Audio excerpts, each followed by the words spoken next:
Hello, everybody, and welcome to The Haunted Ride, a podcast about the paranormal and spirituality and how it just mixes together in a really beautiful, feel-good way. I'm your host, Melissa, and thank you for joining me. Yes, we are trying a new introduction because I think I told you guys that we're kind of rebranding the podcast, and I want when people kind of open up the episode, they know what this show is about. I know some people don't read descriptions. I'm someone who definitely doesn't read descriptions. I read the overall, podcast description, but I don't read, each episode description. So I thought maybe, hey, let's change it up a little. So with that, we are also going to give you a preview of what this episode is about. So if you have your tea and your snacks, this is actually an interview that I did with Kieran. Kieran started a podcast with Ben. The podcast is called Paranormal Paradigm. Kieran is a very smart person. He's really smart. He's very articulate when he's speaking. He's got a lot of science behind him and behind his thoughts and how he kind of talks about the paranormal. And he also has a very clear love and a want to understand the paranormal. So that's actually why we named the episode The Science of Spirits, because he taught me some stuff. He taught me some stuff about Ouija boards that I didn't know, spirit boards. We talked about the human pendulum experience, which I've never done. I've heard of it, but never done. And he shares some experiences about that, including his own. He also talks about how he's gone on paranormal investigations and things that have happened. He talks a little bit about equipment. He also shares a UFO story. So we have a bunch of different things that we talk about.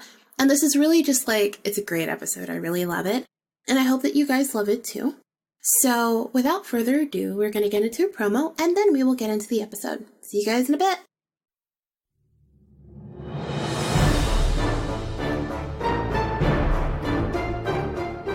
Hello friends, we are the Ladies of Strange. I'm Ashley. I'm Tiffany. And I'm Rebecca. Have you ever wondered if Jenny's head really did fall off when they removed the green ribbon? Or if aliens are hiding in the tails of comets waiting to take us away? Or if there's any scientific basis to the Ouija board? Well then don't risk your search history and join us each Thursday as we discuss the history, mystery, and theory of all things questionable, odd, and eerie. New episodes are released every Thursday. You can find us on Apple Podcasts, Stitcher, Spotify, or wherever you listen to podcasts. More information about the show, including show notes and links to our social media, can be found on our website, theladiesofstrange.com. Keep it strange, lovelies.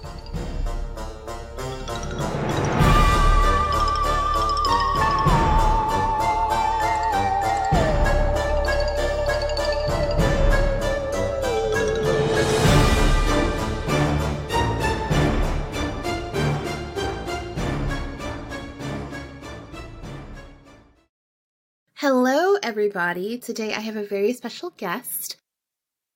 Karen, can you go ahead and introduce yourself and tell us a little bit about you and your team and just everything that's going on with you? Because I'm really excited and happy to have you on the show.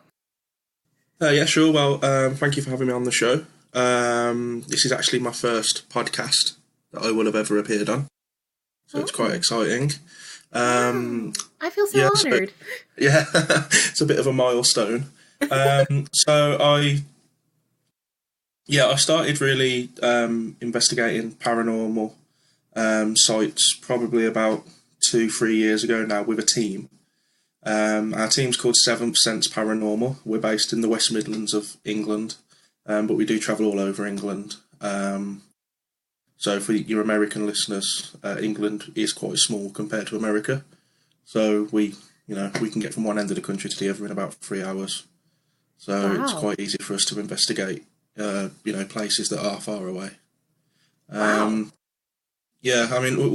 We investigate anywhere really. We've done anywhere from pubs to castles to public homes, private homes. Someone that lives in a house and they've got someone that's kind of there with them and they don't want them there. We've been and investigated that. So we've done everything really on an investigational front. That's That's amazing. What got you into the paranormal or paranormal investigation? I've always been interested in it. Ever since I was a really small child, I've always been interested in anything from ghosts to UFOs to Bigfoot.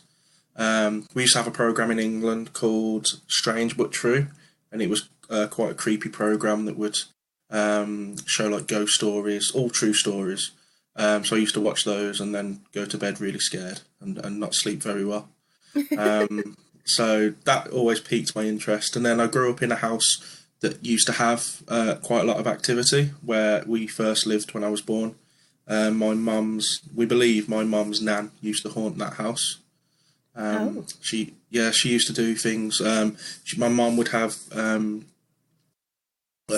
vases around the living room that, when my mum's nan was alive, they would always argue over how it should be decorated and how things should be placed. And after my mum's nan passed away, we'd come home regularly to find all of the ornaments placed exactly how she would want them. Despite my mum moving them back time and time again, and we also, where we lived was the top floor of, I guess it was like a maisonette, so people lived below us. And the top of the stairs, we had a child gate to stop myself and my brother from falling down the stairs. And if my mum or dad hadn't locked the gate, it would slam 5 or 6 times, just to let my mum know you've left the gate unlocked and you need to come and lock it. I was just going to say, I can't figure out if that's a helpful ghost or an overbearing ghost. Yeah. I don't know. My mum's always seen it as helpful. She thinks she believes that she's there when she's cooking sometimes, and she helps reminds her in her ear that she's forgot a certain ingredient or she's not doing something particularly right. So I think my mum sees it as helpful. I guess other people might see it as, just I'm a grown woman now, leave me alone. So that was kind of my childhood home. And then, as things happen, as happens with everybody, you get older, you have to get a job. And then you come home tired, and you don't really have time or energy to investigate or to research your personal interests. You're just trying to get through every single day as it comes. That happened to me. Unfortunately and fortunately, I had a really bad injury while playing rugby, which meant I was wheelchair bound for about 3 months. Which meant I couldn't go to work. I was kind of housebound for this time. And it was about this time that I started watching programs like Ancient Aliens, and getting back into the paranormal and supernatural kind of thing. And that egged me back into what I wanted to do. And then I don't know if you're a believer in synchronicity or fate or. Yes, I am very much so. Yeah, that kind of led me down the path. I mean, so many things have happened time and time again to just reaffirm to myself that, what I'm doing is the right thing. So when I finally got back into rugby a year or so after my injury, both myself and my brother had a really close encounter with a UFO.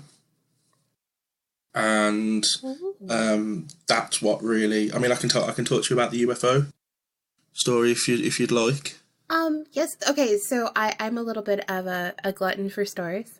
So I will take all UFO. I'll take all ghost. I will take whatever you're comfortable with. Just bring it to me. And it makes me it makes me really happy because I feel like, I started this podcast because I had my own experiences and, no one ever believed me. Like no one ever sat down and was like, this makes sense, until I did something unexplained that there was no way I could know, but they knew.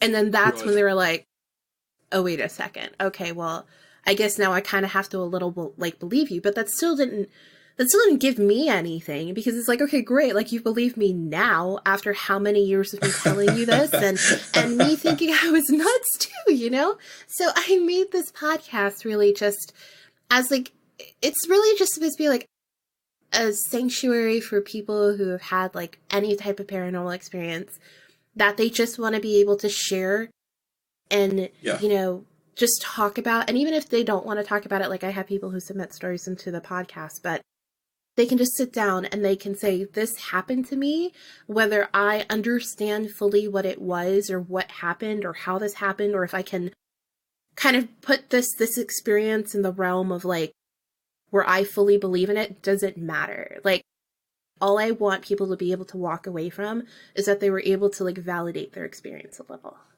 Yeah, I think that's right. I mean, I've got friends that laugh at me now at what I do. Close friends, you know, who it's done in jest, and they don't mean any harm, but they can't take it seriously.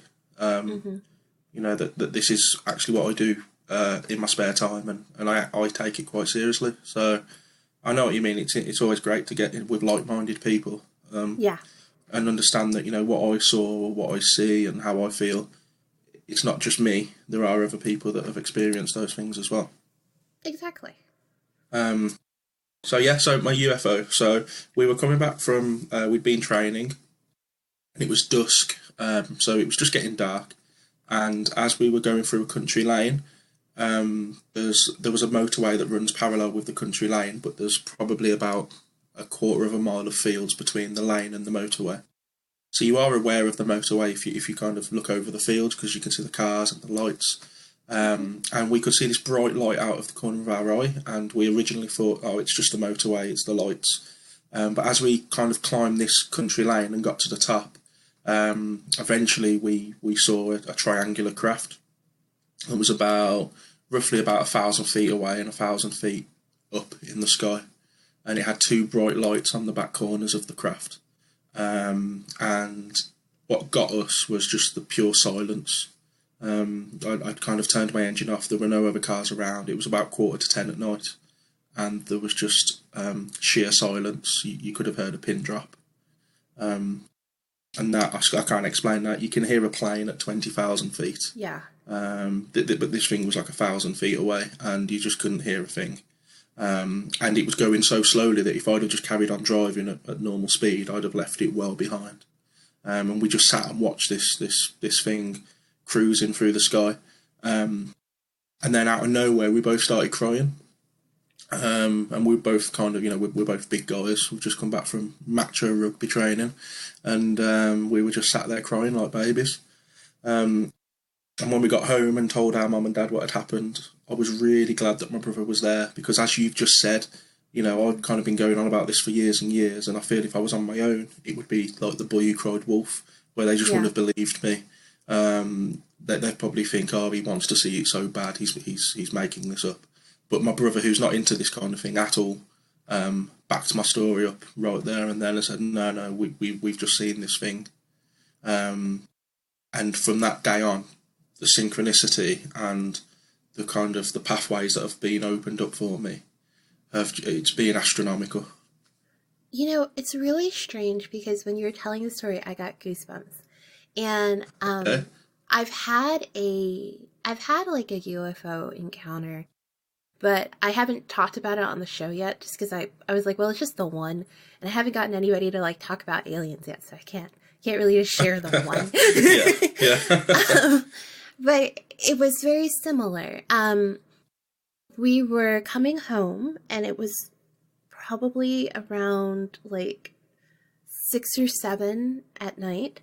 And there was this road, and where we lived at the time was in a suburban area, but it wasn't really highly developed. There was still a lot of forest and a lot of trees, and, you know, there's still kind of life there. Yeah. But we were on our way, and this particular road, while it was still sort of in suburbia, led to a more populated area. So it would get busy, and we were driving, and then all of a sudden it was just jam-packed traffic. No one was moving. And we were like, what is going on? And I got this like weird, like, kind of like a thunderbolt to my system. And I was like, what is happening? And I looked up kind of out, because I was in the back seat. So I looked up and kind of leaned forward, and I was hitting my parents, and I was like, look. So the reason why we were all jam-packed is it was probably like 24 cars. All of us saw this UFO. Wow. And it was triangular. We could see the lights very clearly. We could see the bottom of it clearly, and it was completely silent. And it's so strange because it was like everything else was also silent around us. All the, like, you know, normally if you're stuck in traffic, people honk their horns, things like that. Yeah. No one was honking their horns. Nobody was moving. No one seemed to be talking. We had the radio on, but I swear to you, it was like we didn't even really hear it. It was silence. And then it was there. And then, of course, like, in my mind, I was like, wait, I don't want to be that stupid person who doesn't whip out my phone. So I take out this, like, it's way before smartphones. I was much younger when this happened. But I take out this little flip phone, and I'm like, oh, I'm going to get a picture. And I took it out. Once I get a picture, the thing flew off.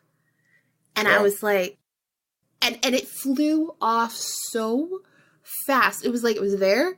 You blinked, and it was gone. There was no trail. There was no noise. There was no anything. It just was gone. And then after that, like, we all basically, like, started driving home, like, okay. But it's so strange how, like, in those moments when that happens, it's like, it's almost like we as, like, human beings know to respect it. Kind of. I think... Yeah, I mean, we were crying, and I think it's because we were scared. You know, if you see a helicopter, you know what it is. If you see a plane, you know what it is. We didn't know what this thing is, and I've never claimed that it was aliens. But it's an unidentified flying object. Yeah. I'm not aware of any government aircraft that looks like that acts like that. But I mean, it's interesting you talk about the phone, because this happened like, I don't know, 7 years ago or so. So we did have smartphones, and of course everyone says to me, did you not get a picture? And, you know, it wasn't until about 3 hours later, while I was lying in bed, that I thought, why didn't I get a picture? Yeah, and it was just the last thing on my mind. I didn't even think about getting my phone and grabbing a picture. It's just something with that experience that, like, it's so surreal. I read this quote the other day, and it said, whether you believe that there is other life in the universe or you believe we're all alone, each thought is equally terrifying. Yeah, I've seen that quote and I love it. Yeah. It couldn't ring any truer, really. Yeah. Because... And I also love that you said, like, it's a UFO. Like, I'm totally like, there's aliens! Like, I'm one of those people. But I think it's also really important for people to understand, because I think sometimes when people hear paranormal, or they hear alien, or cryptid, which I didn't even know what a cryptid was until I Googled the term. I was like, you mean Bigfoot? Like, what are you... what are you talking about? What is this? I every time I try to spell the word, Google tells me it's wrong. Like, no. But I think people, when you say to someone, yeah, I believe in these things, they're like, they look at you and they instantaneously, they look at you like your brain doesn't function. Yeah. And that's not the case at all. And I think it's also very important to understand that there is a difference between calling something a UFO and going, there's aliens. And a UFO doesn't have to mean extraterrestrial life. It just means you don't know what it is and it flies. That's it. That's absolutely right. Yeah. I mean, I see so much stuff like that, you know, walking around the streets, you look up to the sky, you think, what's that? You know, it doesn't look like a plane, doesn't look like a star. So right there in that moment, it is a UFO. Mm-hmm. That is the very definition of an unidentified flying object. But the problem is, I guess it's the media or people who kind of want to term people like us as slightly crazy, slightly mad. Mm-hmm. They kind of have led people to believe that you know, a UFO has to be aliens.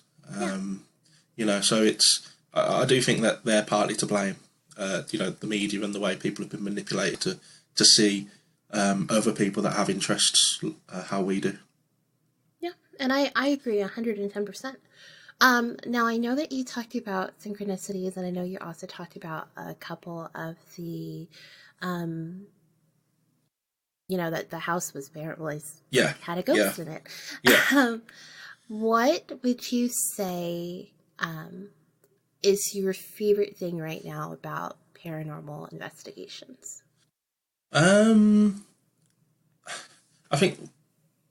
actually think it's doing stuff like this. It's meeting people that have a keen interest in it, as well, and people that are researching it as well as myself. So we go out to investigations. We do different sites. We meet different people, and it's always the people that make the investigation what it is. So we've been to places where it's just been the crew, and there's been a few people in a bad mood, or there have been people who may have fell out or not had a good day, and the energy doesn't feel so great, and I think that kind of has a knock-on effect onto the investigation. So when everybody's having a laugh and everybody is enjoying it, and there's some good kind of some good laughs going on while you're investigating, it boosts the energy. So for me, getting into the world of paranormal investigating, it's the meeting new people, and it's almost the social aspect of it that I really, really enjoy. That's really beautiful. Like I honestly really, well, I think most people, like, I know I've talked to a couple of other people just in conversation, just said, what do you enjoy about paranormal investigating? And for them, it's the hope that they're going to catch a ghost. And then if I talk to them a little bit later, they're like, well, yeah, we got this noise, but they're not excited about it. And I'm like, but do you realize that goes back to, yes, okay, try to debunk the noise. But if you can't debunk the noise, similar to what we were just talking about with UFOs, paranormal really just means that you can't put it in the box of normal. That's it. Yeah, absolutely, yeah. So if you can't find what made the noise, that's paranormal. So if you're sitting there and you're saying that you want this incredible, amazing paranormal experiences, but you're getting all these knocks and bangs and you have an EVP of somebody saying, like, get out or something, that's still a ghost. Yeah. I think it's almost kind of, it is an addiction. I guess you could liken it to a gambler or somebody that likes getting tattoos, because if you do find that little knock, or you do hear a little noise on an EVP recording, it's not good enough. It needs to be better. And that's why you continue to investigate, because you think, next time I come back to this site, or next time I go and do an investigation elsewhere, it needs to be better than the last one. Partly what I talk about in presentations that I give around the country is this aspect of how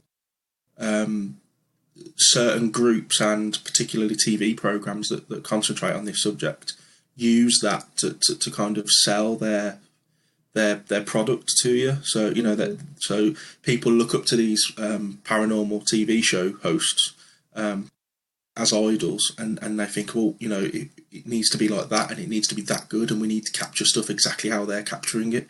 And if they don't capture it, then they can't get excited about it.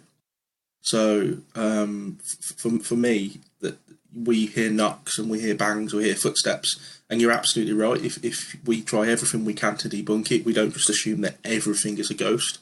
But there are some things where you just think, I don't know what that was. And if you don't know what it is, just like a UFO, if you don't know what it is, you have to put it into the paranormal box and say, well, I guess we may have just caught something paranormal.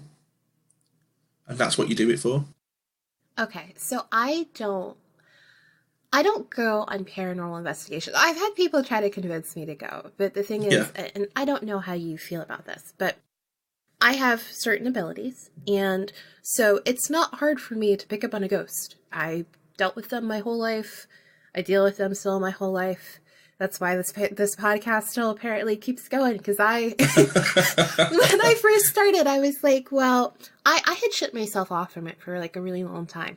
Yeah. And I had said to myself, oh, well, man, I'm going to run out of my own personal experience if I don't get people to submit stories and interviews and things like that.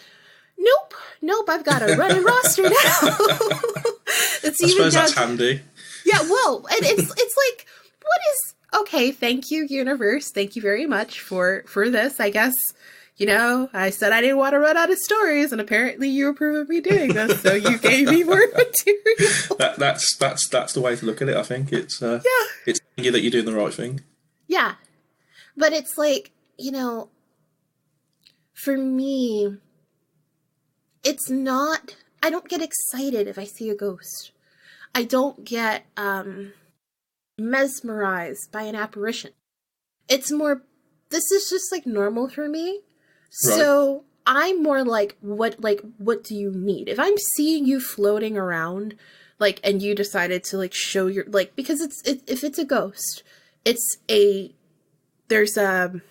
don't just like pop in to say hi and not like want something from you. They may want attention or be desperate or need something. So if I suddenly see you or you keep calling my name, then I have to assume you want something. So it's more like a badgering, pestering neighbor that never really goes away.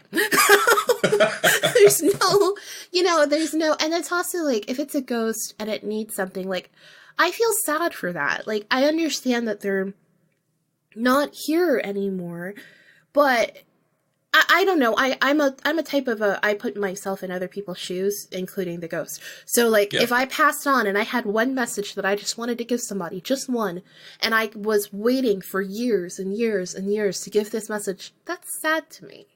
Yeah,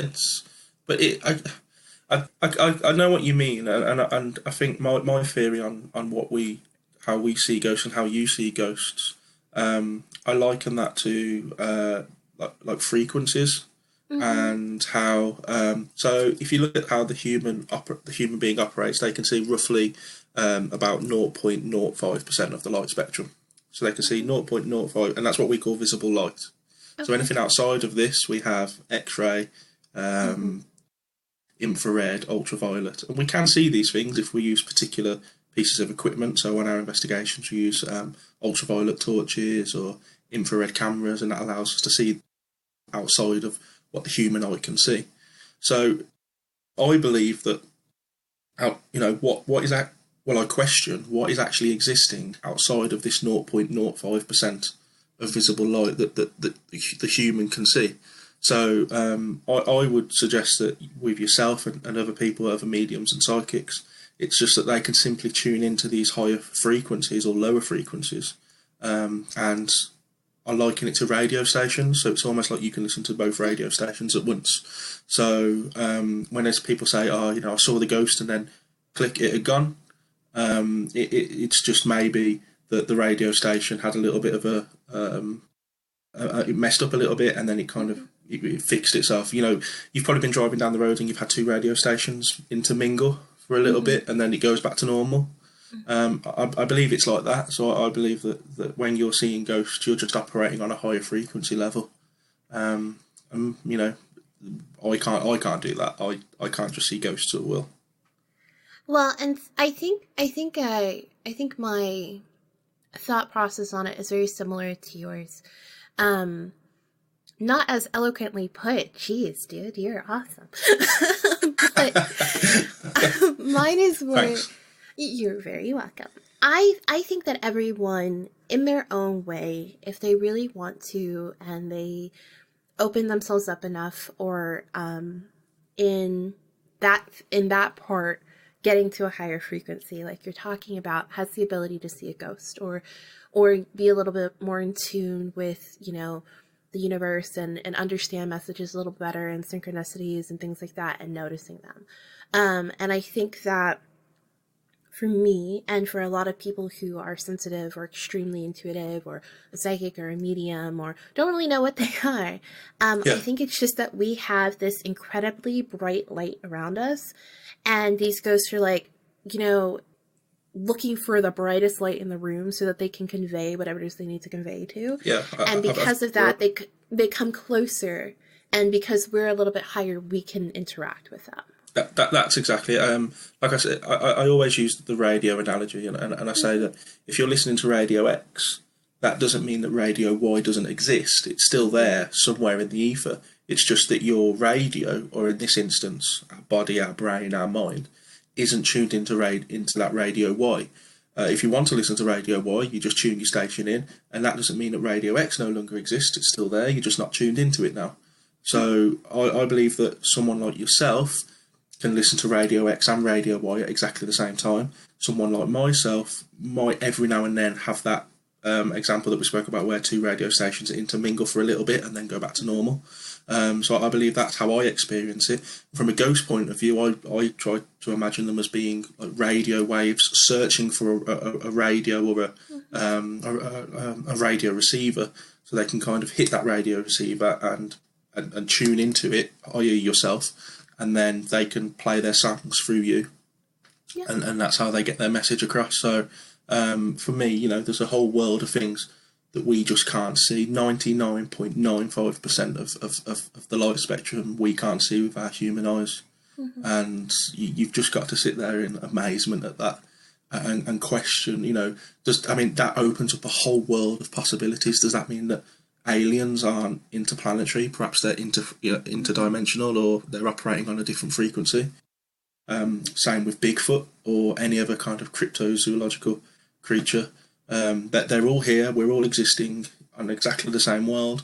We're just operating. If you look at, we call them flats in England, or I don't know what you'd call like apartments in America. We're all just living on a different floor. So we kind of hear each other. We know that they're there. Occasionally we see each other crossing paths in the lifts, but we're still operating on different levels of the building. And that's how beautiful. I see this. That was lovely. Thank you. You're welcome. I do have a question for you, but I wanted to share this now that you mentioned the radio thing. So I just recently accepted a new job. I've been there for 3 weeks. I remember like the first time I knew I was going to get the job. I just knew. Yeah. So the first time that I got there, I was like, man, this is such like a peaceful, like calm, like good, energetic building. Like, this is amazing. So come in, I do the interview and everything like that. First day I actually start, we do the same thing. They walk us back to our desk, and I'm like, now this particular city, it's I passed it all the time to my old job, but I'm a homebody. So I go to work and I come home. Like, I might run an errand or something, but I'm not going all over the place searching for something or traveling or anything like that. And I was like, walking back to my desk, and I'm like, well, this part of the building feels different than the other. And I look up, and it's like a whole bunch of trees, and I kind of move to the left, and there's a cemetery. And I was like, of course I would pick the job across the street from the cemetery. So like that first day I'm sitting there, and I'm like, no, for real, Ghost, I know this is going to be a problem. Keep your ass over there. And I'll stay over here, and I don't want to see you while I'm at work. So then what's been going on is there's a particular girl who sits, we all sit in like little cubicles, and there's a girl who sits next to me, and she asks me a ton of questions all the time, which doesn't bother me at all, but she just needs like the extra, we're all training together, we're all learning. Okay. It's a lot of different stuff, and she just needs a lot of help, and so I don't mind helping her. But there'll be moments where I'll sit there, and I swear to you, I hear her say my name, or I hear someone call, trying to get my attention. And I'll be like, did she say something? And she's like, no. I said, were you thinking about saying something? She says, no. I'm like, didn't I tell you, Ghost, to stay on the other side of the street? I'm just not sure how that would work if you were late delivering a report to your boss. Your excuse is that you were being pestered by William, who died 1756 over the road. Well, I don't know why, too, but on the way to... So there's a cemetery across the street, and then down the road, there's another cemetery on the other side of the street, and I'm like, but why? Like, why? Like, why are there so many? Like, why did I pick, like, of all the places? Like, what is going on? Maybe it picked you, though, maybe that picked you. It was I don't know. Putting you there. I feel like the universe was mocking me at that time. I think it does a lot of that. Certainly does a lot of that. So, okay, on your, so when you're investigating, like, walk me through your process. And also, like, have you had any experiences while you're investigating? Like, have you guys caught a noise or a bump or something that really made you go, oh, wow? Yeah, I mean, in terms of our process, so I investigate with my team, I investigate on my own with a few friends, and I also go with other groups as well as paying guests to go with other groups. And each group and each person has a different kind of process as to how they would start the night. So some of your listeners may agree with what I say, some of them may not, but I genuinely think it's just a personal preference, and I don't think there's any right or any wrong. So we always, we get to the location, and we always scope it out, we walk around, we try and get a feel for the place.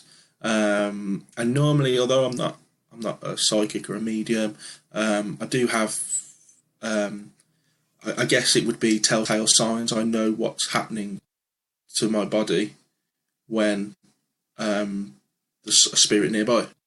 If I don't know, I guess if a spirit was trying to connect with me, my eyes would water, or I'd feel like cobwebs on my face. Oh. And this normally tells me that there's something trying to interact with me. So if I feel that while we're scoping out the location, I tend to just make a mental note, something's going on there, or something's going on there. Once we've scoped it out, we set up any equipment that we have. So we use the standard, the EMF meters. We also use a REM pod. So that's a radiating electromagnetism pod, if you've ever heard of these. I have not, but this sounds amazing.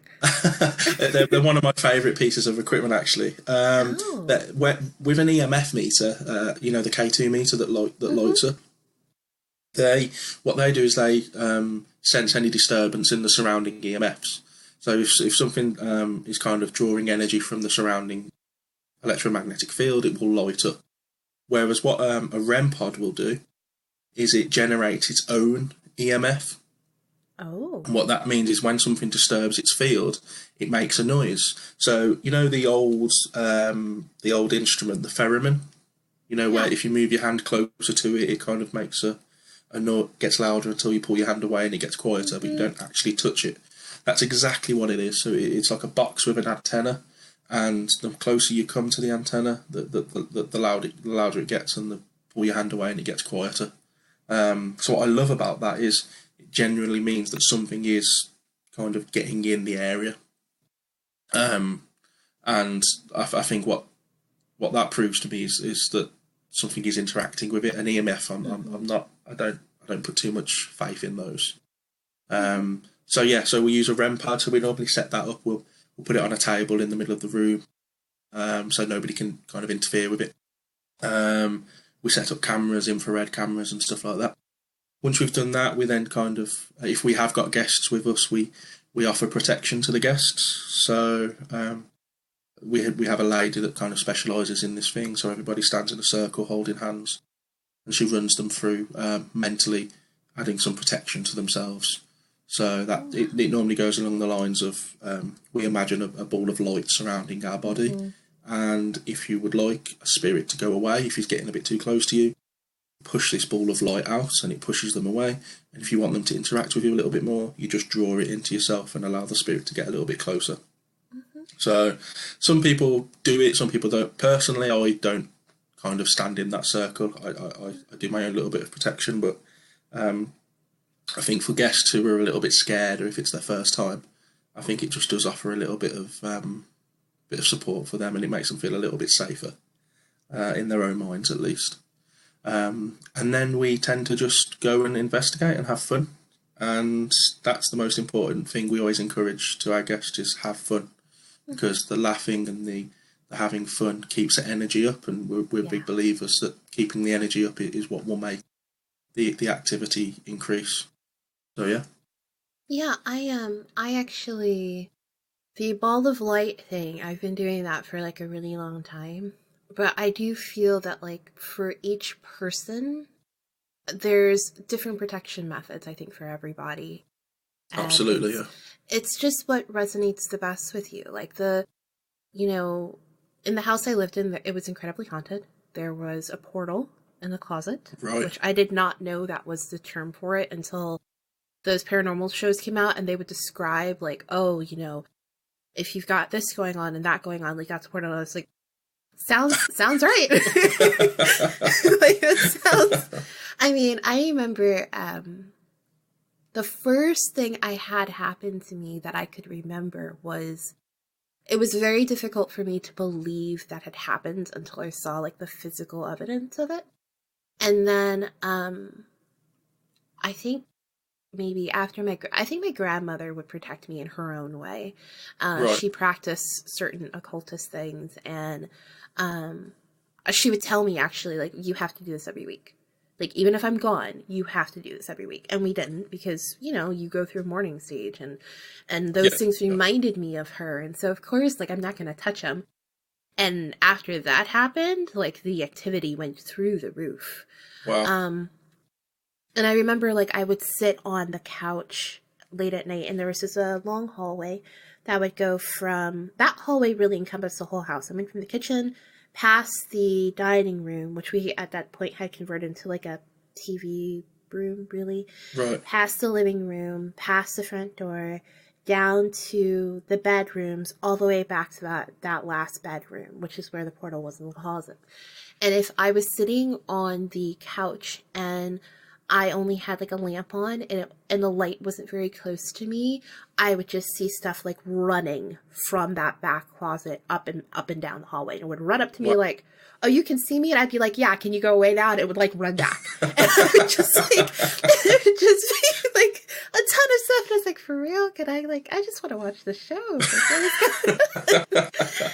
And I actually had 2 really bad experiences. And that was when I discovered the ball of light trick worked for me. Yeah. That was the one thing. I was like, okay, you and I, we are going to be good friends. And to this day, you know, I can protect myself, and I've had to learn that I have my own ways of doing it too. But if all else fails, me and that ball of light, we're going to be real. We're good.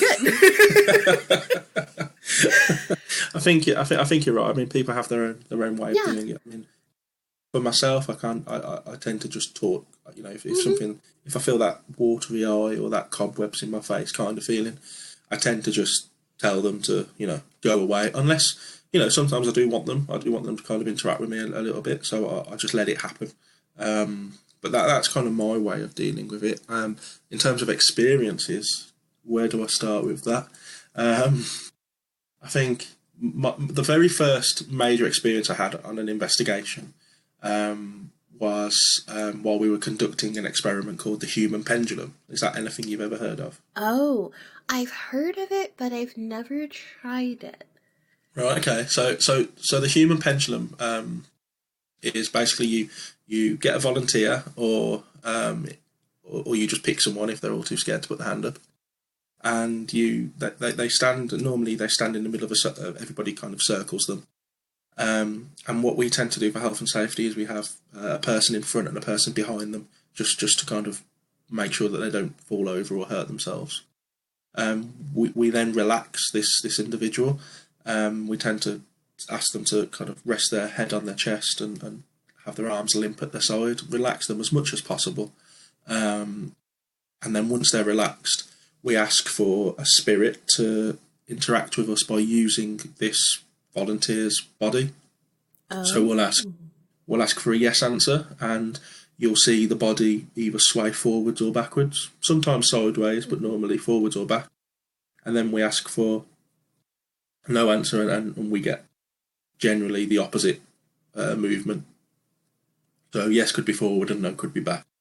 Once we've ascertained those movements, we can then ask our questions. So are you male, are you female, did you die here? The general questions that you would ask on an investigation. So I had this happening to me, and as far as I was aware, I was, for any of your listeners that have done this, they may feel the same, but as far as I was aware, I just wasn't moving. I was stood absolutely still, and everything was great. I could just hear the questions, but I wasn't really concentrating on them. But apparently, according to some of the people that were there, what they called the Michael Jackson lean, you know, where he kind of leans forward loads. And as I said earlier, I'm quite a big guy, and I'd struggle to do that lean without falling flat on my face. But apparently I was, you know, kind of rocking backwards and forwards. And it got quite hectic, and I was really moving around. And I then felt what was like a smack on my forehead, as if someone had palmed my forehead and pushed me backwards. So I kind of flew backwards, and the person behind me had to stop me from hitting the floor.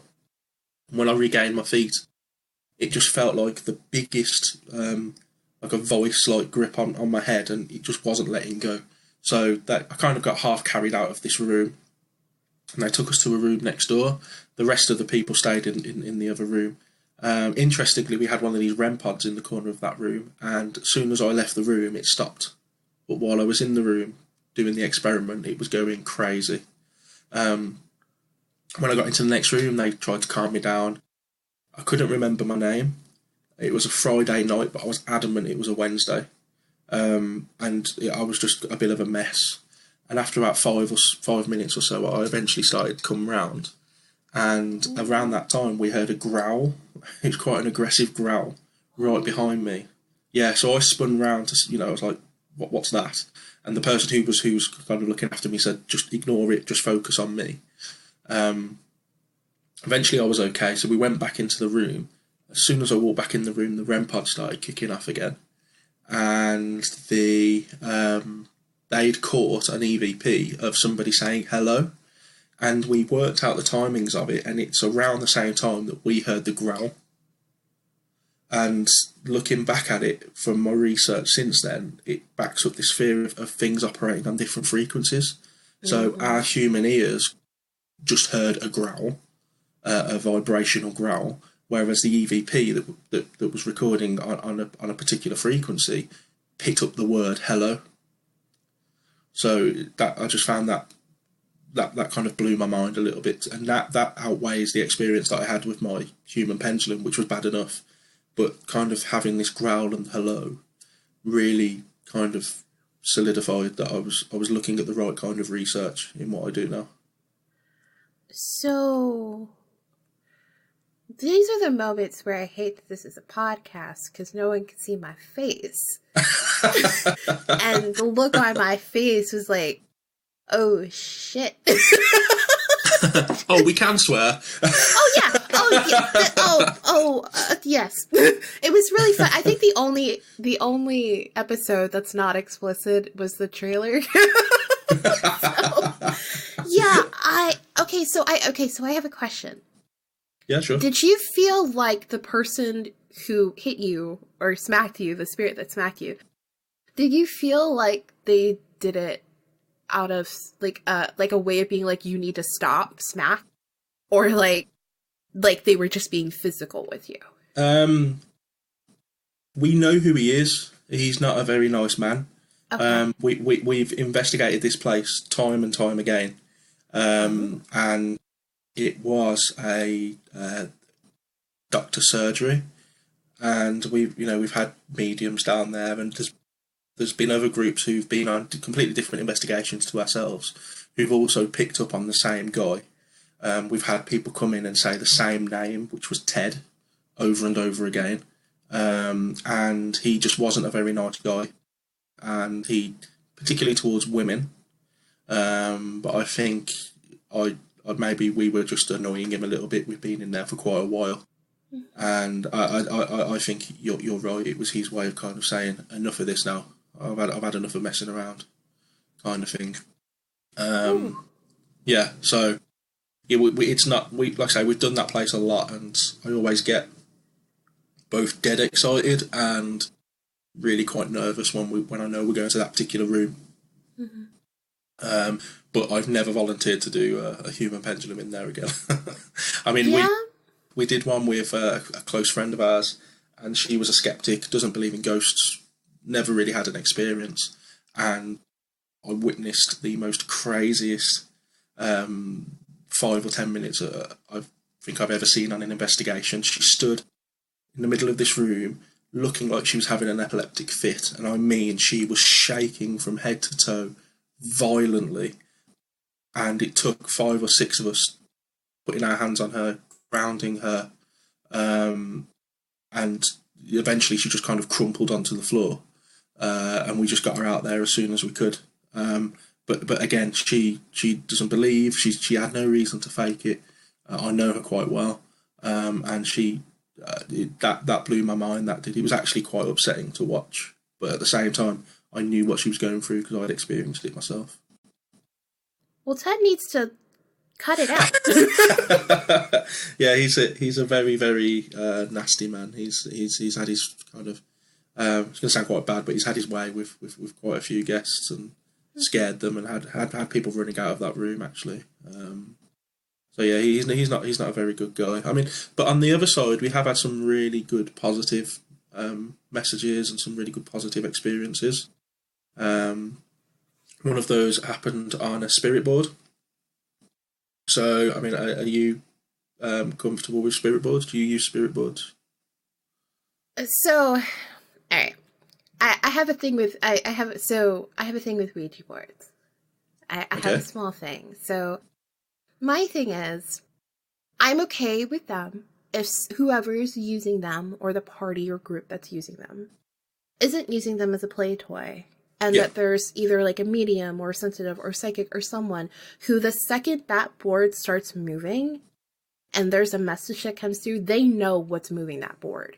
If you can't figure it out and you don't know and you're just playing around and the energy seems weird and you just keep messing with that energy, like, no, then I'm not okay with them. But if you know what you're doing and you can figure it out and you've got someone there who can identify what you're speaking with very easily, I think they're okay. I wouldn't recommend them though for like to me like it's a very advanced level thing. I think it is, but I mean it's also we need to remember that it was originally designed as a game. Mm-hmm. I mean the gaming company Hasbro actually owned the trademark to the term Ouija. So when we call it a Ouija board, that's not actually its title. It's actually a spirit board because Ouija is owned by Hasbro, the gaming company. Yeah. So when they originally designed it, it was for use at parlour games. So Victorian, rich Victorian people would play it at the end of a meal in their parlour, just for a bit of fun and games. And of course, Ouija is actually oui and ja, which is yes and yes in French and German. So it was just kind of a play on the use of the board, the naming of the board itself in terms of Ouija board. But then it really gained popularity after the American Civil War, when people could claim, at a cost of course, to get in touch with dead soldiers, of course, whose widows or children wanted to talk to their husbands or fathers one last time. So they would pay these people to use a Ouija board and supposedly contact their dead relatives. You know, you're just full of like information and scientific things and like knowledge that I don't have. I think I like to, you know, when we do these kind of things on investigations, I like to educate the people. The problem is educated me and everyone on the podcast. That's that. You know, my job is done. I mean, when we kind of use spirit boards and stuff, people get scared because of, again, things that have happened in the media or Hollywood have really kind of demonized spirit boards, and thanks to certain films and certain TV programs. But as you say, used correctly, they're not bad things at all. I often get my spirit board out at presentations, and I just watch people sat on the front row recoil in fear.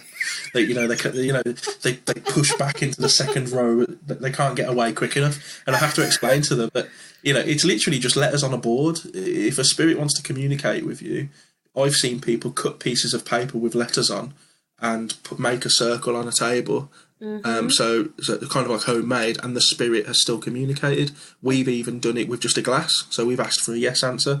The glass has moved in a straight line. We've asked for a no answer. It's gone in a circle. So without any letters or without a board, we've still communicated with the spirit. So it's not the board itself that's evil. It's, as you say, it's the spirit that's the other side, and you need to know, and you need to know how to deal with it if it does tend to turn nasty. Well, see, it's just like, I think in some cases it's just like portals. Like, people don't realize that portals can be good. Like, there can be like good portals. They're just typically not the case, because, I mean, I think at the end of the day, like, if you have spirits in a property, in an area, and you have enough to create a portal, and the majority of those spirits are negative, or they tend to affect people in a negative way, and they gain strength in that way, I think it's very easy for the portal to become negative. But I've also heard time and time again where, there's a negative portal over here, but then like, oh, on this side, there's like a good portal. And it's just like, it tries to like balance it out. I don't think that always happens. I don't think that's like always the case at all. But I do think, I don't think it's that much of a, I don't think you need to recoil away from it. I think it's more of a just like, especially too, if you get knowledge about something and you get the maximum amount of knowledge you can, like, then you're prepared for it. So if you're afraid of it, sure, but still be willing to accept the knowledge of it so that way you can understand your fear and you can understand what this thing really can be capable of or what it really is. Yeah, I think you're absolutely right. I mean, when we talk about positive experiences with spirit boards, we had a guy who was a guest. And we didn't know him. It was the first time he'd ever come on an investigation with us. And at the time, there was myself, another crew member, and this guest doing a spirit board. So it was just the three of us. And the glass was really moving quite fast. And again, for any of your listeners that have ever done a spirit board, you can tell if somebody participating is moving the glass on purpose. You really can tell. And you can also tell if it's an external force that's moving the glass. But this guy, we were getting some questions, we were asking some questions and we were getting answers. And this guy said, I think this might be my dad. So the first thing I said was, well, can you take your finger off the glass? Because the last thing I want is him, whether it be consciously or subconsciously, I don't want him affecting the answers with the glass. So all that was left on the glass was myself and the other crew member. We didn't know this guy, I can't even remember his name.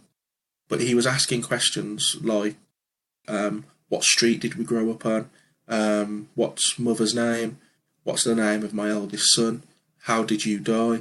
And it got every single question absolutely right. And this guy, we ended the session because he was just in tears, and we had to take him for a coffee.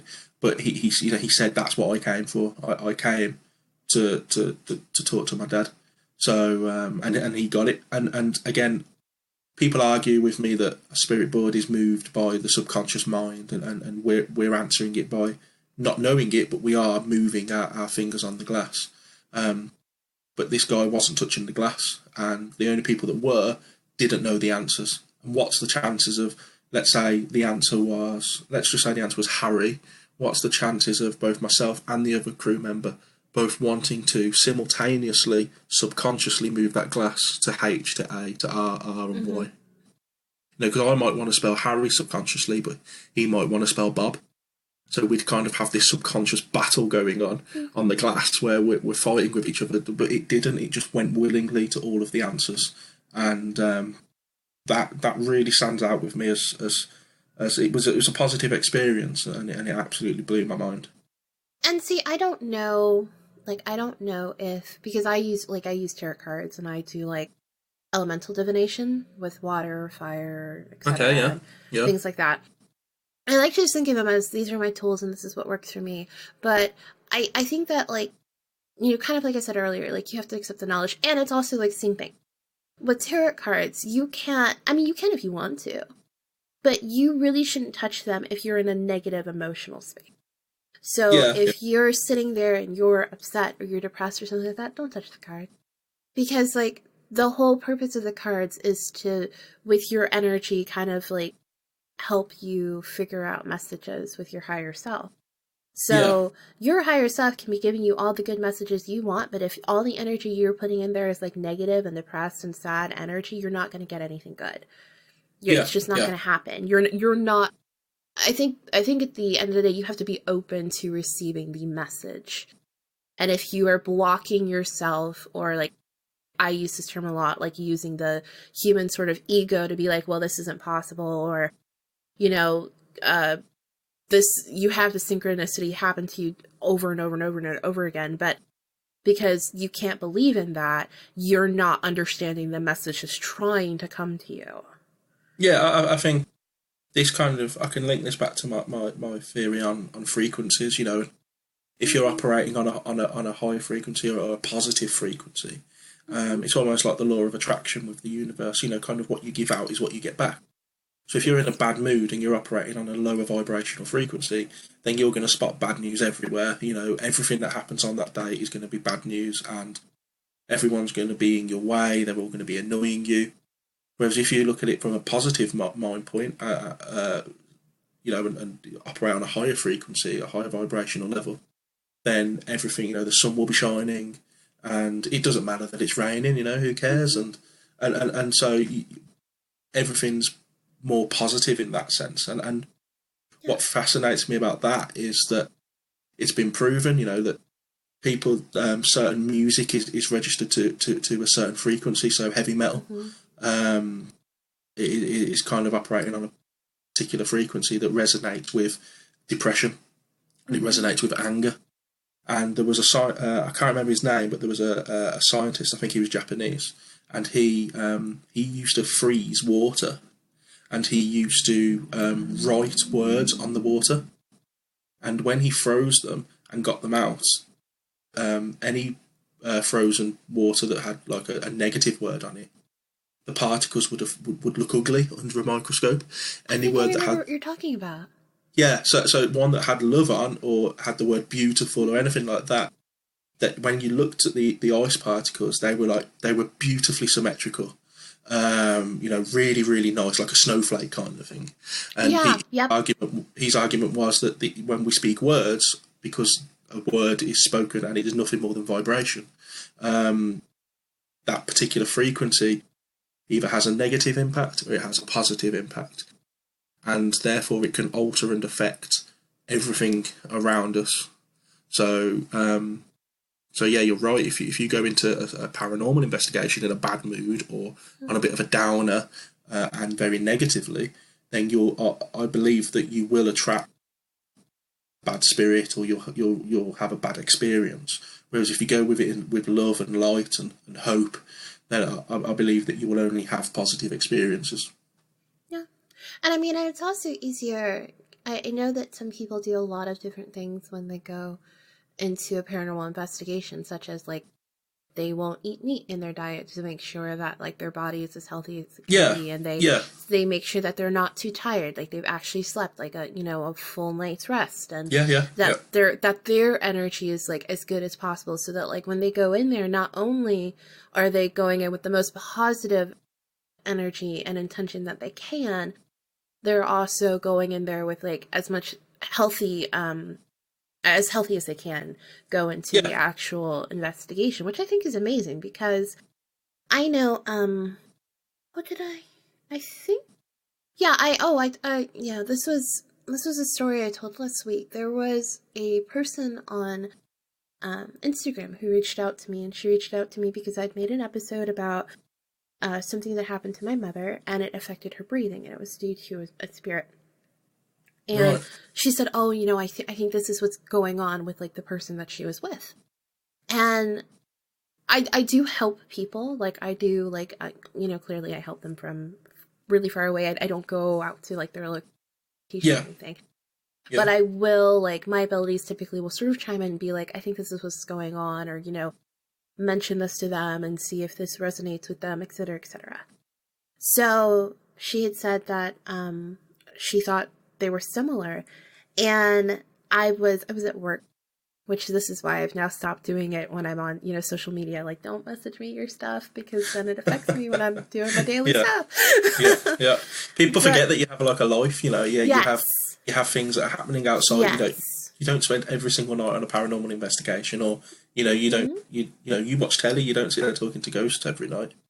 Yeah, I mean, I'm sure they would love me to, but I don't want to. Those box sets, they're not going to watch themselves. Yeah.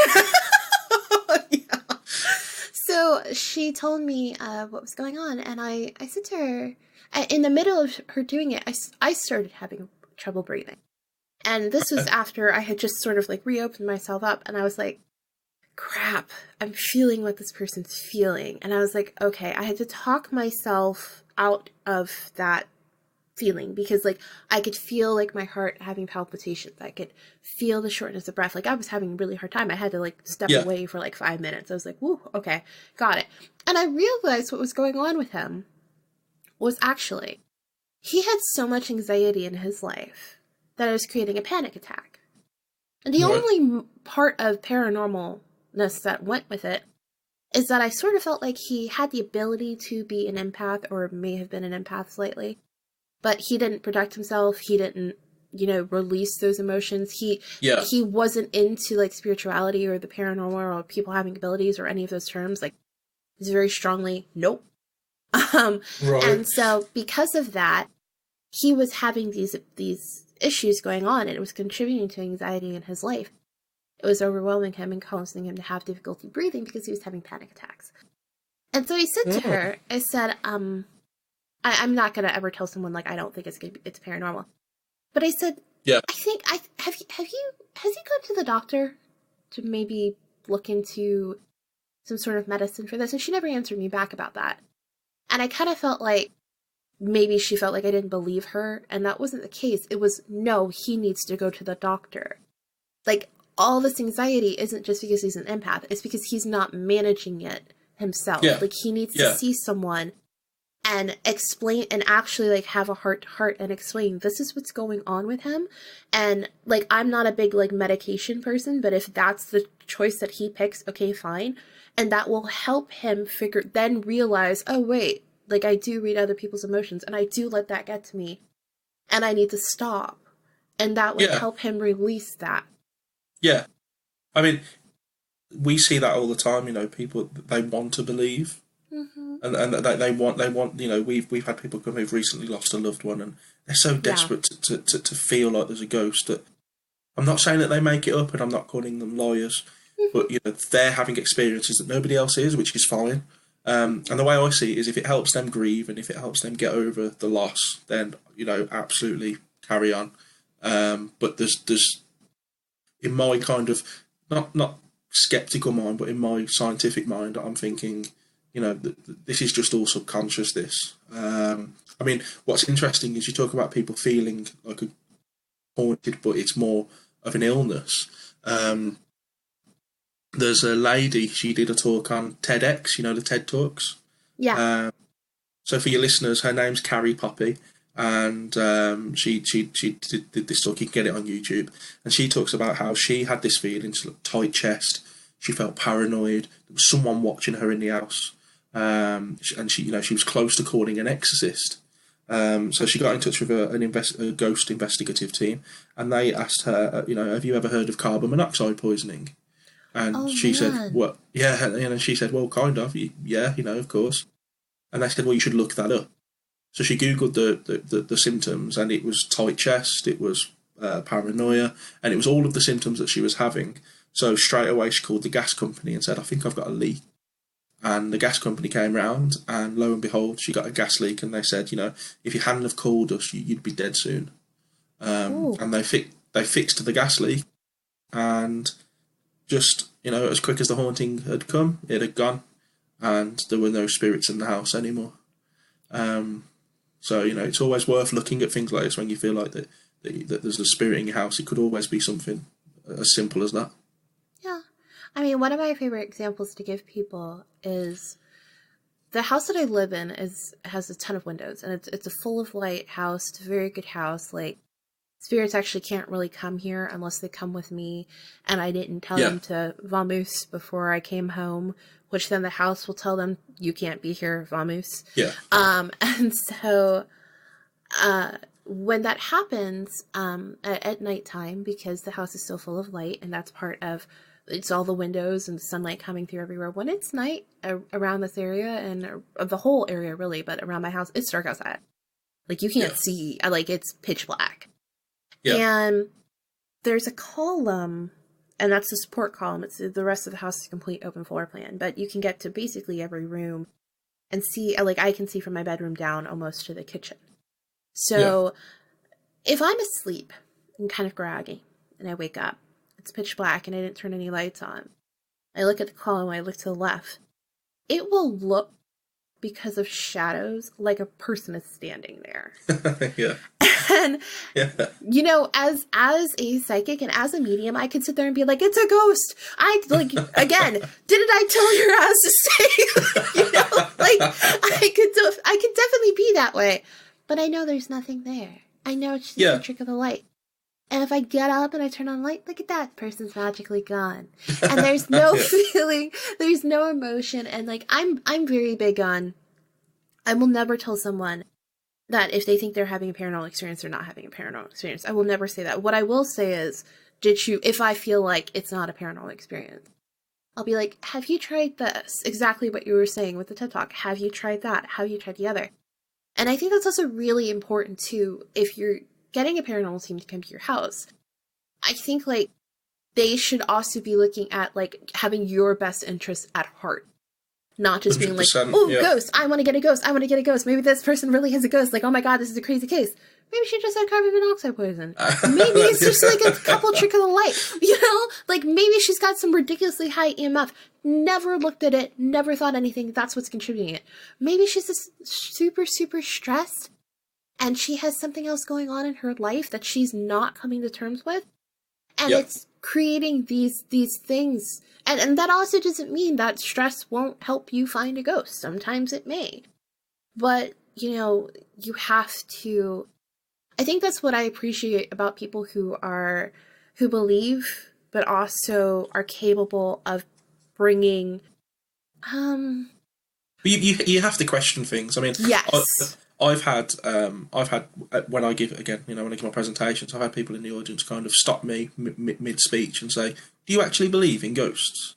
Because I look at it from such a skeptical point of view, because that's the only way you're ever going to find the truth. Because if you go into every investigation, and for your listeners that have been on paranormal investigations, you're there for 5 or 6 hours. It's 3 o'clock in the morning. Your belly's rumbling. You know, your feet are tired, so you're shuffling your feet. And every little noise, to some people, oh, that's a ghost. You know, you see a shadow, it's a ghost. Everything is a ghost. And 99.99% of the time, it's not a ghost. Mm-hmm. You know, like I say, it's just someone clearing their throat, or someone's yawning over in the corner of the room or something. And it can probably always be explained away by just normal occurrences. So, you know, like cold spots, there's no scientific proof to prove that a cold spot is a ghost. It could just be that there's a draft or there's a window. I've had warm spots. I've never had a cold spot. I'm the opposite. I don't think I've experienced cold spots, but I've never experienced a warm spot. That's interesting. I try. You've opened my eyes there. But yeah, I mean, it's that kind of, when I talk about the 99.9% of the time, it's that, you know, it's that 0.1% of the time. That's what keeps you going back, because occasionally you do hear a whistle or a knock or a footstep that you can't explain, and that's why you keep going back, because it is an addiction. Yeah. But you're right. I mean, we always put the guests or the crews, everybody's kind of health and safety and well-being at the forefront of our mind, because, you know, as much as we want to say, oh, that's a ghost, if someone's on the verge of dying because of carbon monoxide poisoning, that trumps the fact that you could potentially land a ghost sighting. So yeah. I think that, you know, everybody, I mean, we just had that right now where you said you normally get cold spots, not warm, and I've never had a cold. Now, I will get, when I watch the paranormal shows, I used to just think this was a normal thing. I've learned since it's not. But typically, if I've had numerous people tell me, like, this works with them too.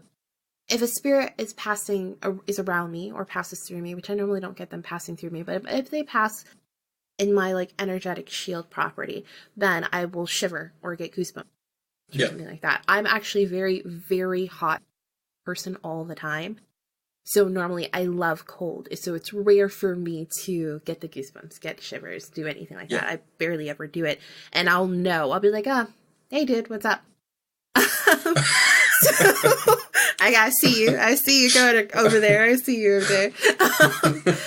But I do this thing when I'm watching paranormal shows, and there will be times, because, you know, the past and the present and the future, I know there's different people who believe in different dimensions and parallel dimensions, parallel time, and that time really is actually universal in this way where, you know, just because something happened 12 years ago to you doesn't mean it happened 12 years ago on a different realm or dimension or plane. I'm completely with that, yeah.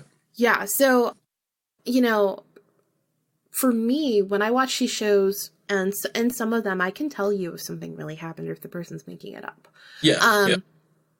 But when it's really happening, I will get the shivers. I'll get goosebumps. I'll kind of gasp and have to take a deep breath. And I can tell you point A to point B what happened. Yeah. And we'll watch the show. It'll be something I've never seen before. And long and behold, it was exactly this type of entity. This is exactly one of the experiences they had. And it's exactly what happened. And I will tell you if the entity is still there or not. And I just thought, because, you know, I've watched so many of them, I've kind of honestly just figured that my mind works in compartmentalizing features. And so I just figured that somewhere there was a box labeled all the haunting episodes I've ever watched. And so I had actually watched this episode beforehand and remembered it. You know what I mean? Like I went through that. I definitely doubted. And I was like, well, maybe I've gone through this before. And then I would bring up the little detail on the screen that would say, no, this is a brand new episode I'd never played before. I was like, oh, okay, cool. Got it. So everybody's, you know, everything that happens with everyone's different. I think though, I've noticed that how it affects people, how people feel about it is completely different. But as you get deeper into the paranormal, or I tend to lump spirituality or certain spirituality practices into paranormal because I feel like it can lead you to it if you keep going down that path or make you have like an experience or something of that nature. Yeah. But I feel like as you get to this kind of bottom bowl, or as you get deeper, you end up having the same sort of understanding of it as other people. Like, I don't think I've ever met someone who believes in paranormal, has had a paranormal experience, or is a paranormal investigator or something like that, or just seems to be really into this subject and is deeply invested into it, and it's become a part of their life, and they have synchronicities and they believe in fate and stuff. I don't think I've ever met someone who, at the bottom line, at the core of our process and our thought process of it, that we differ at all. I think we've always been like, you know, yeah, you can have different experiences. Yeah, you can have this, but like at the end of the day, you just got to validate your experience and protect yourself and self-care and self-love. And like, there you go.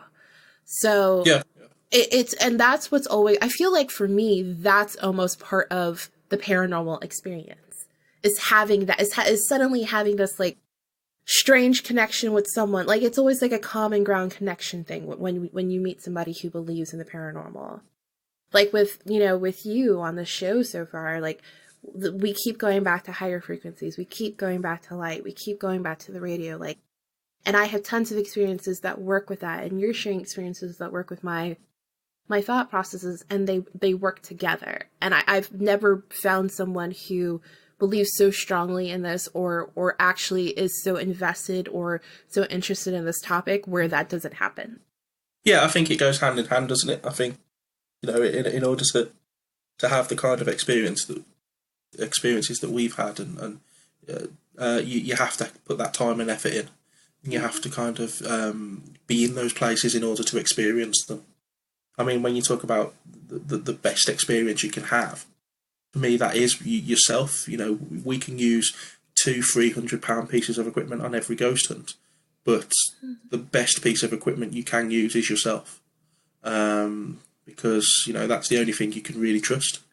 If an EMF meter's lighting up, or if a REM pod's going off, it could just mean that the batteries are going. It could mean that it's a faulty piece of equipment. You know, if you feel something touch you, or if you see something, or if you hear something, then, you know, the batteries aren't going. You know, it's nothing like that. You've seen it, you've experienced it, and that's the most personal experience that you can have on an investigation, and that's what we encourage people to do. You know, we encourage people to talk about it at investigations, because there's so many times people sit there in silence. They've just experienced something, but they don't want to say it because they're scared of being ridiculed or looking silly.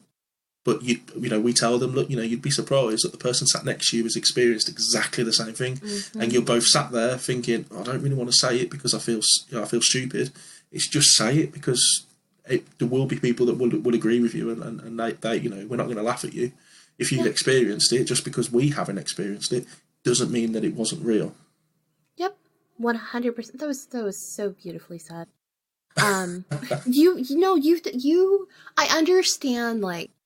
I understand why you do these lectures and why people come. You speak in a very eloquently scientific, thoughtful way. And I think it's very rare for people to have those three qualities together when they're talking, especially about the subject. It makes it very welcoming and very it's your thing. It's just, just believe in however it is that you need to believe and protect yourself and however you need to protect yourself. But at the end of the day, it's okay if you've had something, it's okay. I feel like the way that you go in and discuss things and speak about them is the same way of the reasons of why I started this podcast, and what I've tried to share on the show so many times is whatever it is that happened, it's okay to talk about it. And if you need your place to talk about it, here you go.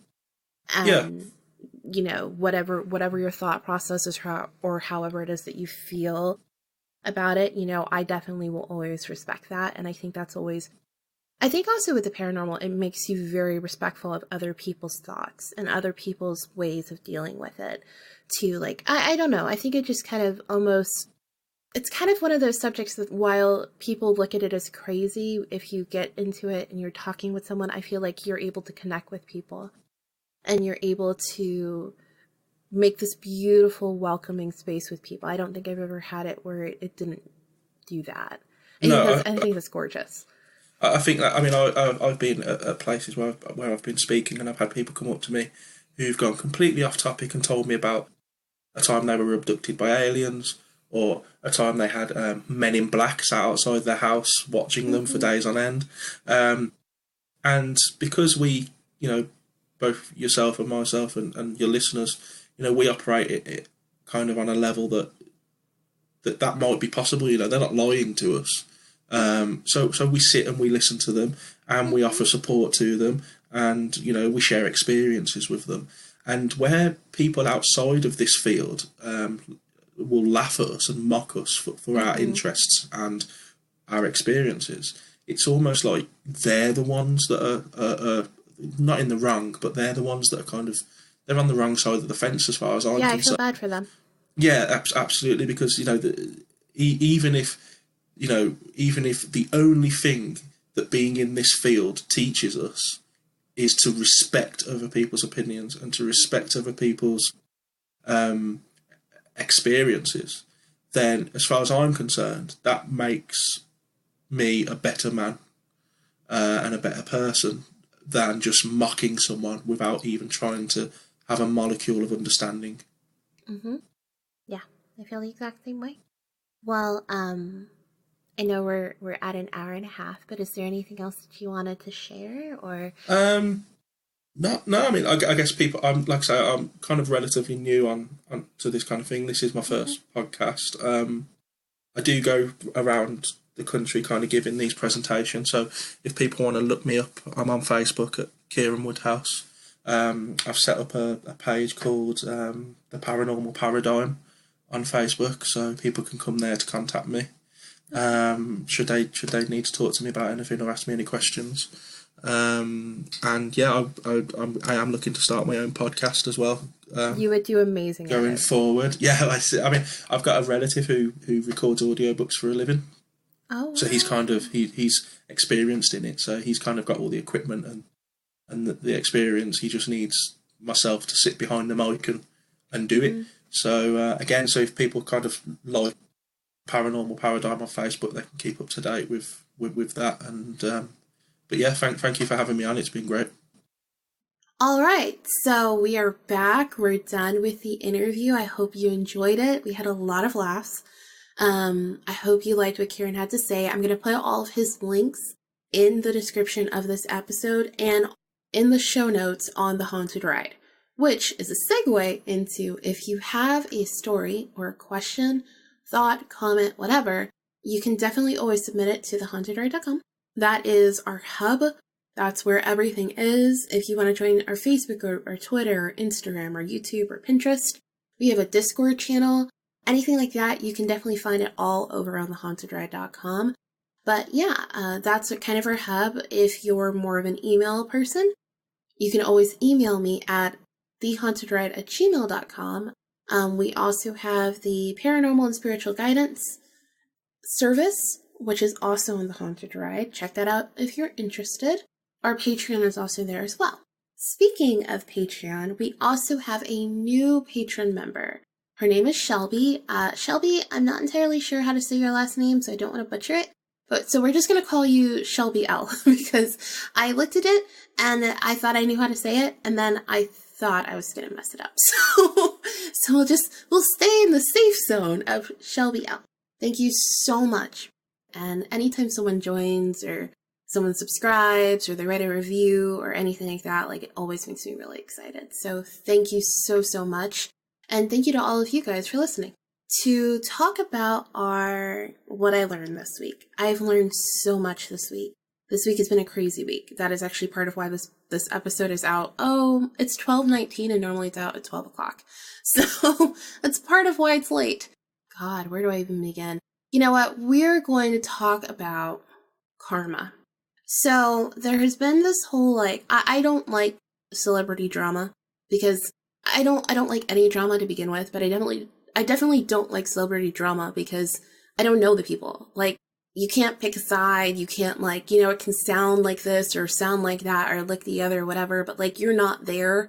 It's not your story and you're not the one living in it. So you can't really do anything about it or really get the whole gist of what's going on. But I've been listening to a lot of Monique, and I've been listening to her because I love the way she speaks. I just love how she speaks and the energy she puts behind all of her words and how careful she is with her wording too. It really interests me. So she said something about a situation that's going on with her, and that people keep bringing up to her and she's been talking about a lot. And in it, someone said, well, don't you feel like, oh yeah, he got his, karma's a bitch, blah, blah, blah. And she was like, no, I don't feel that way. Because at the end of the day, he wasn't the only one who suffered for that. There are other people who are outside of their job. There are other people who can't pay their bills. Why am I going to, and why should we ever celebrate somebody else's demise? And I was like, damn, she's right. Now, when I say that, I am definitely someone who, I believe in karma. I believe in fate. I believe in karma. I believe in destiny. We've talked about this. I believe in everything. For me, I definitely do feel like what goes around comes around. And I'm not going to say that I celebrate it. There have definitely been moments where I'll sit there and I will be so down about what happened and I see this thing spin and come right back around and I'm like, yeah, you got what was coming to you. You know what I mean? I'll definitely do that, but I don't have a secret party in the background. It's more almost like a way where I feel validated because it's well, the universe did this. And so, no, it's not just all in my mind. No, it's not just, me thinking that, oh, well, because, there are a lot of narcissists in the world. They're really good at manipulating, especially if you've had abuse in your life and they know about it. It's very easy to kind of pick on that and kind of say, oh, well, you had this happen to you, but I'm going to twist this now for my own personal gain. They have no problem doing that. And so it's really easy to kind of look at something and go, well, wait, am I making a big deal out of this? Is this a really big thing for me? Why do I feel this way? Or I've had this relationship for such a long time. And so, yeah, sometimes when karma spins around and you're having all those doubts and karma spins around and they kind of get, it's almost like cosmic justice for it. You look at it and you're like, that happened, right? That happened. And no, I wasn't nuts. No, all those times that you said I was crazy or thinking and overthinking this whole thing, no, that's not true. Because if that was the case, that wouldn't have happened. No, you got what was coming to you. I think there's a validation behind that, but there's definitely a difference between validation and celebrating. If you're throwing a freaking party in the background, you're not learning anything from that. You're spending all this energy being happy that someone else is life or choices are ruined. And that's not to say that that should be taken away from you or away from anyone, but instead, why can't we just say, okay, and keep it moving with yourself? Think about what's going on with you. Think about how you feel about it. Now that you just got that validation, like, how does that feel? Start to heal, start to move forward, start to move on. When she said that, that really touched me. We all need healing in different times, at different places in our lives. We all may be having a hard time with things. We all have our doubts. We all have those moments where we think we fail. And sometimes it's just really important to like figure out what's behind that and work on yourself so that you can move forward. And whether that person gets justice, or whether you feel like you get justice for something or you don't, that's a really hard thing. There are tons of experiences I've had in my life where I've looked at this person and said, I wish they would get justice for what they've done. But there was no energy behind it. There was that moment where, yeah, I thought that, sure, I was hurt and I was upset, and what was going on to me was incredibly wrong and hurtful. And the fact that they may have done it to me or done it to somebody else as well, or, just a whole, they don't learn from this. They just accept that behavior as they're okay with it. Well, at the end of the day, like, that's what really sucks for them, is that they're okay with that behavior. They don't see anything as being wrong. That's sad to see. And so maybe take that as your justice. Take your justice as, if you need it, that you are able to move on from this, and you will be able to move on from this one day, and you will be able to grow. You will be able to grow, and this will be able to shape you and change you and morph you into something better, into a better version of yourself. And that is going to stick with you more, and let that stick with you more than the pain. So, on that note, take care, stay safe, love yourselves, and always love others. Have a good day, have a good night, get some sleep, because that's what I'm going to do after this episode.